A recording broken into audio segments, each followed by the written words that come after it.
안녕하세요. 오늘은 30강체입니다. 생각바꾸기라고 하는 이름을 이제 내세워서 하는 이 채널 강좌, 생각바꾸기 채널 강좌 30강체인데요.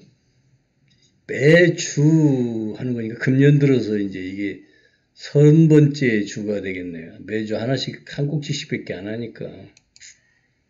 근데 오늘은 조금 이제 지난 그 아이디어 36이라고 하는 걸 이제 끝냈기 때문에요. 이번 주부터는 지난주도 뭐 조금 다른 얘기 했었죠. 영성과 철학을 얘기 조금 했었는데 기초적인 얘기고, 오늘은 관계심리학적인 측면에서 인간관계를 할 때에 이제 우리들이 참 어렵습니다. 초면에 만난 사람, 남녀간의 연애, 사랑, 뭐 부부간의 관계, 하여튼 일반적인 그 관계에서 인간들이 가지고 있는 인간들이라기보다 사람 개개인이 가지고 있는 그 언어 체계들이 있어요. 관계심리학적인 측면에서 이 언어 사용을 어떤 방식으로 해 나가는지 그걸 조금 다뤄보려고 합니다. 제가 좀 그냥 뭐 심리치료사를 했기 때문에 그냥 기본적인 상식선에서 여러분과 함께 재밌게 시간을 나눴으면 좋겠습니다. 여전히 생각바꾸기라고 하는 것은 나의 그 관점 혹은 관념, 현재 내가 갖고 살아온 생각들이 구닥다리라면 그걸 바꿔야 하지 않느냐, 그런 측면에서 이야기는 전개됩니다. 자, 이야기를 들으시면서 이거 좋은데? 그러면 좀 좋아요도 좀 이렇게 쿡 해주시고, 처음 듣는 분이 이거 괜찮네? 하면 구독도 한번 눌러주시고요. 그러면 제게 큰 힘이 됩니다. 감사합니다. 일단 진행을 하도록 해보겠습니다. 이 생각바꾸기라고 하는 것은 그닥 뭐 어려운 테마는 아니지 않습니까? 어쨌든 이 두 개의 자아상은 항상 제가 늘 매 시간 드리는 얘기예요. 두 개의 자아상 중에 난 어떤 것을 선택하고 살아가는지, 이게 이제 분명하게 깨달음이 오셔야 됩니다. 넘어가십니다. 인간과의 관계의 그 상호 신호체계라는 게 있어요. 관계심리학에 이 상호 심리적인 관계심리학적인 그 관계끼리 서로 심리적 상태에서 어떤 신호를 주고받는지, 이 얘기를, 그 신호라는 게 뭐예요? 언어지요. 동물은 뭐 바디랭귀지가 있고요. 어쨌든 모든 살아있는 동식물들을 비롯해서 지구상의 생명체들은 끼리끼리의 그 상호, 그들만의 언어 체계가 있어요. 카멜레온은 몸의 색깔을 가지고 말하지 않습니까? 자, 고양이와 개는 또 그들 나름대로 어떤 울음소리, 짖는 소리, 그리고 그 자기네들끼리는 몸짓 언어가 있다고요. 고양이의 몸짓 언어는 꼬리 언어가 있더군요. 검색해 보니까. 자, 그런 신호체계들이 잘 안 맞으면 싸워요.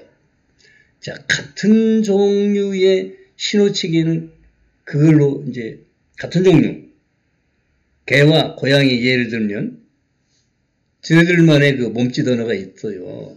그리고 소리 언어, 그 외 교미를 하고자 하는 숫고양이와 암고양이 간의 그 이상야릇한 그 애기 우는 소리, 그런 그 소리의 신호체계, 몸을 통해서 보여주는 신호체계, 그게 언어지요. 그들의 언어란 말이야. 이런 소통 방식을 이해하면 싸우지 않지만 서로 커뮤니티 소통 방식이 이해 부족으로 싸운다는 현실입니다. 아주 작은 미물들인 곤충에서부터 큰 동물까지 말이에요. 그들 나름의 신호체계, 몸신호, 바디랭귀지, 크게 있어서 상대의 언어를 알아차리고 소통하며 살아간다는데 인간은 어떠냐는 거죠. 인간은 어떠냐는 거예요. 이 관계심리학에서 보면 만물의 영장인 그 사람의 경우는 어떨까요? 사회적 존재인 인간의 의사소통을 말해서 뭐 할까요? 근데 이 의사소통에서 굉장히 어려움을 겪습니다. 사람들이 다 그래요. 세세하게 다 알아차리지 못해도 우선 개와 고양이 관계 하나를 이제 조금 구체적으로 예를 들어보면 개와 고양이의 소통을 이해하면서 제가 이제 시골에서 이제 개를 몇 마리 여러 해 동안 한 10년 사역을 했는데 시골 교회에서 나중에 이제 고양이도 뭐 그냥 주니까 시골 분들이 그래서 이제 고양이를 키우게 되는데 고양이는 숫고양이는요 1년만 지나면 커버리면 나가버려요. 집에 안 붙어 있어요. 요즘은 강제로 뭐 수술도 해주고 그런다는데 어쨌든 그래요. 암고양이는 그냥 잘 붙어 있습니다. 어쨌든 이제 그것들을 키우면서 경험한 게 있어요. 유심히 바라봤죠. 견원지간으로라는 말이 있는 것처럼 견원지간, 그것은 개와 원숭이지간을 예를 들지만 고양이와 개도 마치 처음 만나면 그래요. 엄청나게 고양이가 개를 향해 공격적입니다. 크 하면서요. 고양이 특유의 그 공격적인 소리죠. 크 하는 소리. 근데 이러면서 막 발톱을 세우고 뭐 난리를 쳐요. 꼬랑지를 뭐 이상하게 하고. 근데 우리는 사람은 그걸 잘 다 알 수가 없죠. 어쨌든 근데 이게 한참 지나가 보니까요. 둘이 친해졌어요. 어느 사이에. 그래서 제가 이 이야기를 이것들이 서로 간에 그 자신들의 몸짓 언어가 뭘 말하는지를 알아차렸나 보다. 근데 안 싸워요. 친해지면서 친구가 돼가고 고양이는 고양이대로 개는 개대로 그냥 없으면 찾아. 그리고 둘이 의지하고 자고 그러더라고요. 이게 이제 신호체계를 서로가 통신해서 그야말로 바디랭귀지 뭐 이런 걸 통해서 이제 서로 얘는 이럴 때 이러는구나. 이게 이제 알아먹혀지겠죠. 에? 재밌어요. 자오지가. 그 고양이는요. 이게 승질난 모습이에요. 성질이나 화가 나면 고양이는 이렇게 행동해요. 검색해 보니까 고양이 꼬리 언어가 나오더군요. 아주 재밌어요. 한번 검색해서 공부해 보세요. 고양이 키우는 분들. 자, 제가 이제 시골에서 경험한 것은 서로 친해지는 때가 생긴다는 거지. 이렇게 막 이 눈빛 하며 꼬리, 털을 일으키고 이 정도가 아니요. 입까지 막 확 그러죠. 근데 이게 이제 고양이 모습을 제가 캡처해 봤고요. 이제 둘이 친해지면 이렇게 잘 놀아요. 이런 식으로. 문제는 뭐냐면요. 개는 좋다고 고양이한테 꼬리를 치게 세우고 치면 그러면서 이제 접근하죠. 꼬리를 막 흔들면서. 근데 고양이는 그러죠. 왜 그럴까요? 고양이는 기분이 나쁘면 꼬랑지를 세우고 개는 고양이를 보면서 좋아가지고 꼬랑지를 세우고 흔드는데 고양이가 볼 때에 뭐라고 생각하느냐? 너는 왜 나만 보면 성질내냐? 이제 이런 식인 게죠. 그러니까 둘이 뭐가 틀려요? 신호체계가 틀렸다. 그런데 이제 이걸 둘이는 알아차리면서 이제 서로 친해지고 이 그림처럼 이렇게 같이 꼬리도 물고 이러면서 놀아요. 자, 그러니까 제가 드리고자 하는 얘기는 인간관계에서는 특히 남녀가 친구가 되거나 부부연을 맺거나 그렇게 해서도 결혼지간으로 변하는 사례들이 흔하고요. 이유야 많겠지만 어쨌든 그런다는 거죠. 또 사람은 왜 그럴까? 사람도 역시 신호체계가 서로 안 맞아서 그래. 그게 맞아떨어지면 사랑이 깊어지겠죠.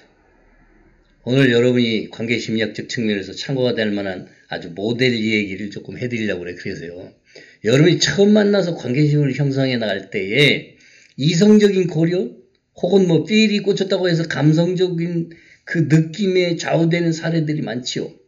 그런데 이렇게 사귀면서 뭔가 이 친구와 안 맞는 것이 생기기 시작합니다. 서로 쌍방간에. 왜 그럴까요?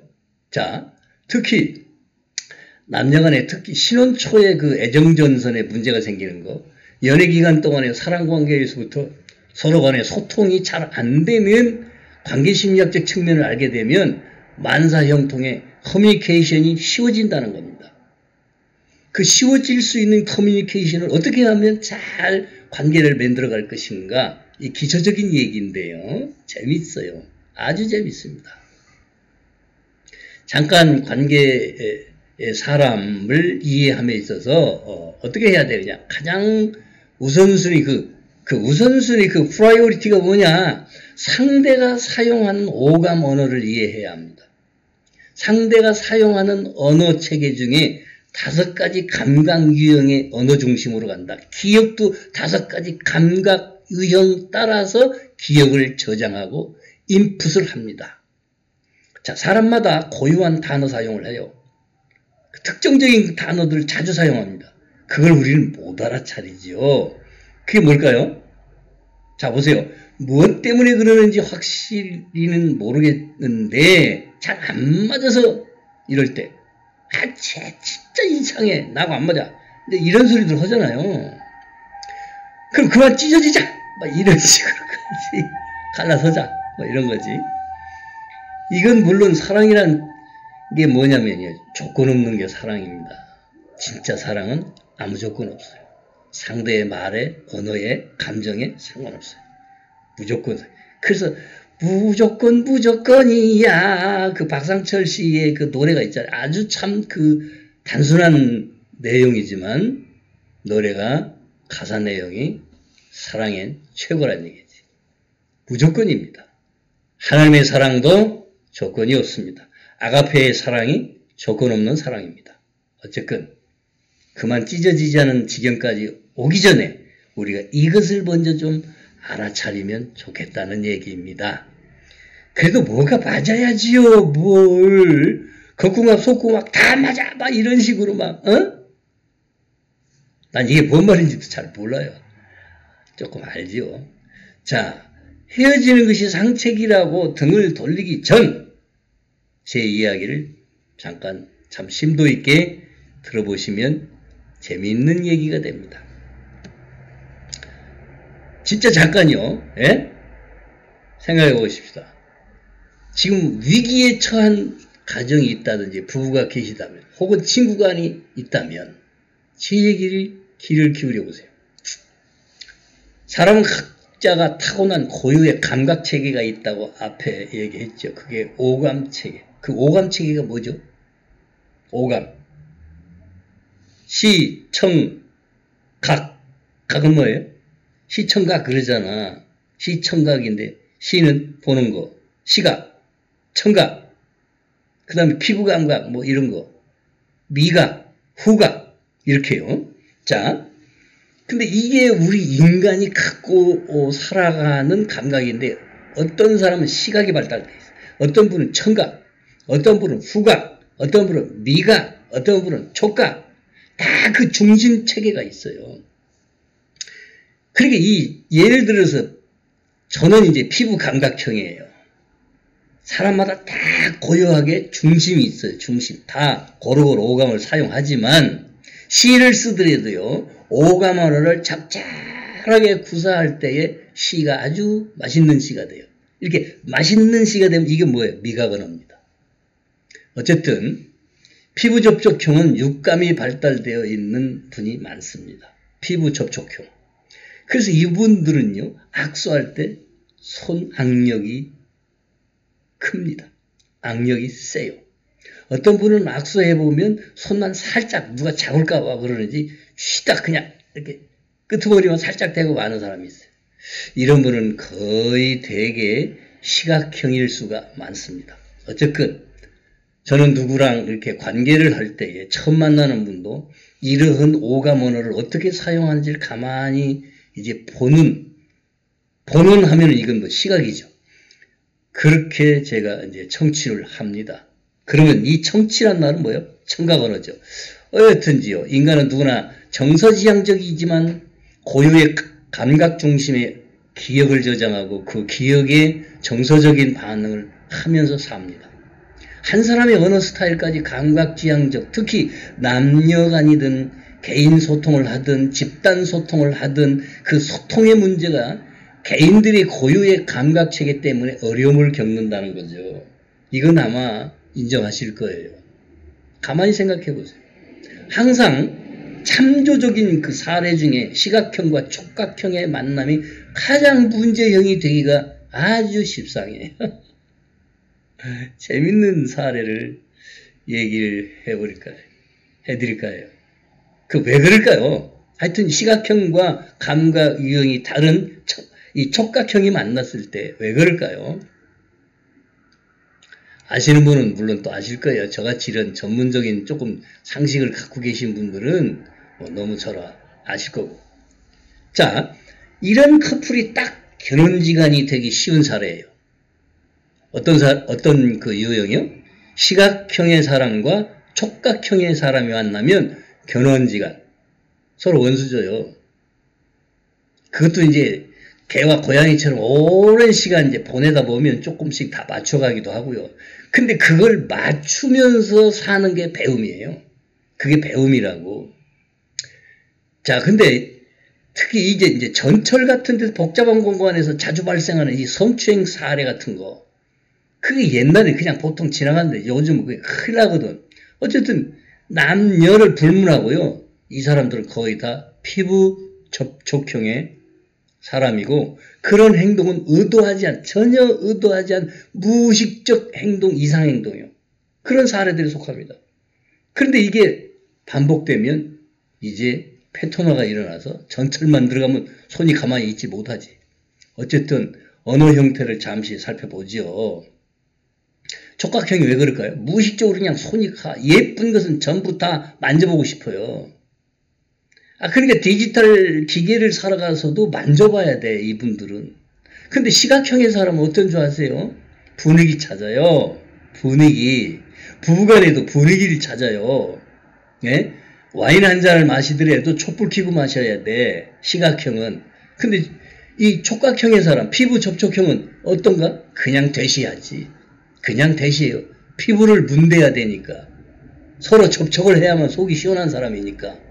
그래서 분위기 찾으려고 하는데 에이 그게 뭔 소리, 아이고 하지마, 난 싫어. 그냥 그야말로 급하게 벌떡 끌어안고 침대로 가시는 분, 이 피부 접촉형이에요.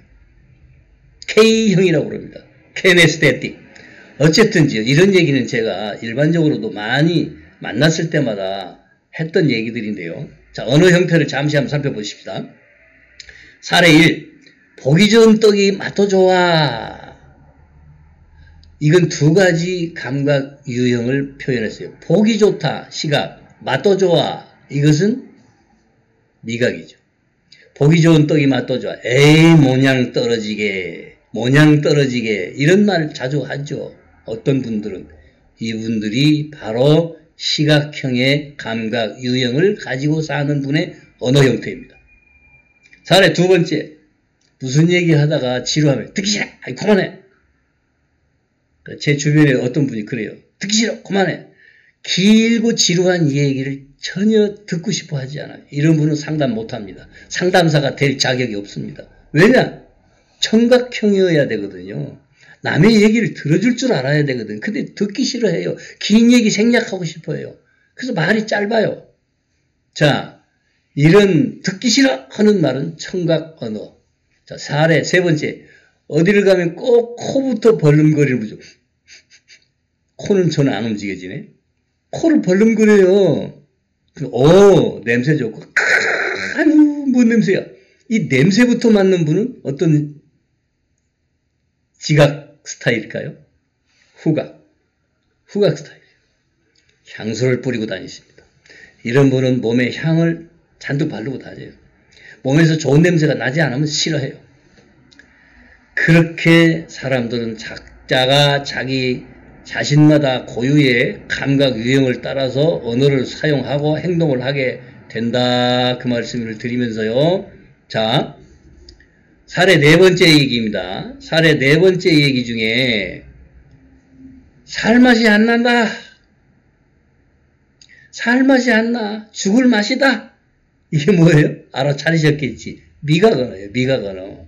미각적인 맛과 연결을 해서 이렇게 언어를 사용해요. 이분은 감각 유형이 미각적이다. 언어가 그렇게 나와요. 네 번째, 다섯 번째요. 난 내 말이 이해가 안 간다. 이렇게 얘기를 하면 이건 디지털형입니다. 그런데 네 말이 이해가 안 간다. 이렇게 말을 한다면서 야, 난 네 말이 소화가 안 된다. 네 말이 이해가 안 간다는 난 소화가 안 된다. 도대체가 아우 이 목에 걸려서 안 넘어간다. 이런 식의 표현이 촉각 언어예요. 촉각형이다. 자, 이렇게 부부간이 이런 언어들을 사용하고 다 사랑관계를 이루고 인간관계를 이루고 이렇게 살아가는데도 불구하고 우리가 이런 것을 보통 때는 전혀 무의식적으로 그냥 간과하고 사는데 전문적인 이제 트레이닝을 받은 저 같은 사람은 상대의 언어들을 들어보다 보면 이게 탁탁탁탁 드러나고 손을 잡고 악수해보면 아 이분이 어떤 유형이구나 이렇게 탁 알아차려지고 그렇게 해서 이제 상담 일을 해왔어요. 어쨌든지 어떤 분은 또 그래요. 아 왠지 느낌이 영 안 좋아. 느낌 좋고 이게 다 촉각 언어입니다. 자, 상대가 어떤 유형의 언어를 자주 구사하는지 알면 그의 그 감각 유형을 알 수 있다고 앞에 얘기했죠. 이처럼 상대가 사용한 언어 형태들을 탐색하면서 관계를 더 이해하고 알아가면서 사랑관계도 더 깊어지고 성숙해 갈 수 있어요. 그럼에도 불구하고 왜 이렇게 자주 다투고 신호체계가 서로 다르냐 안 맞냐 아까 앞서서 말씀드렸지만 특히 특이한 사례로 시각형과 촉각형이 만나면 촉각형은 시장에 가서 물건을 구매할 때도 만져보고 사는 스타일이라고 그랬어요. 옷을 구매하는데도 천을 만져보고 삽니다.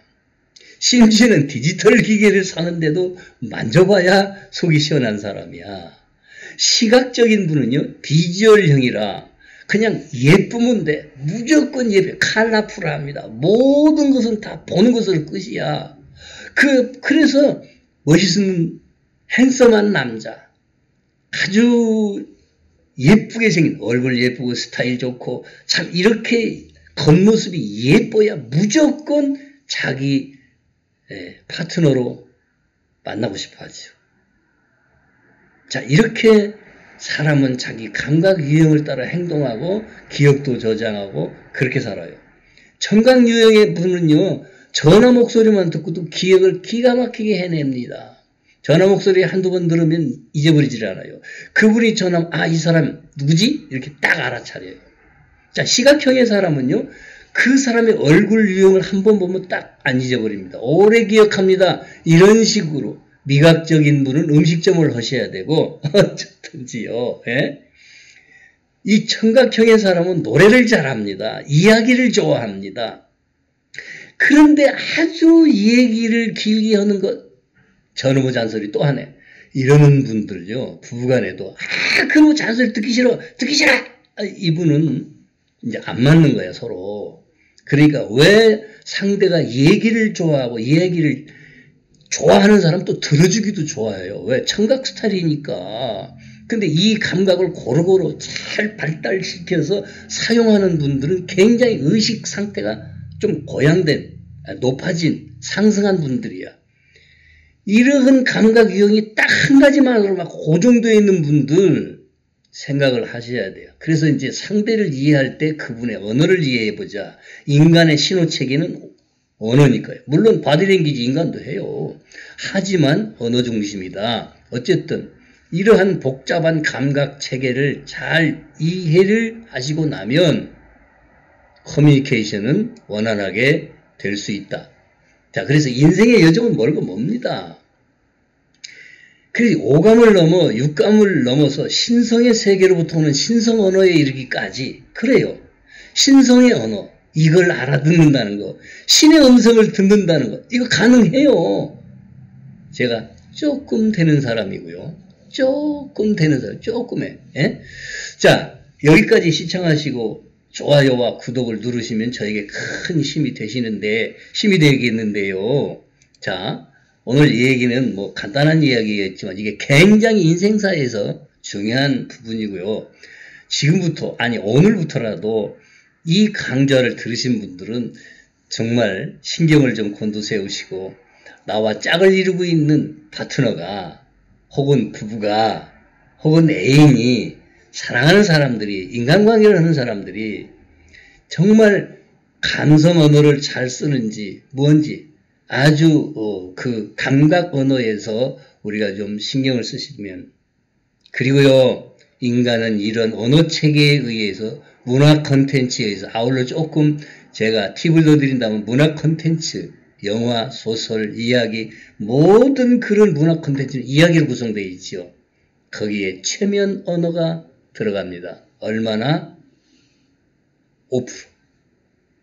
그래서 영화에 빠지고 드라마에 빠지고 이야기에 빠지면 그 사람한테 그 내가 보고 있는 컨텐츠에 의해서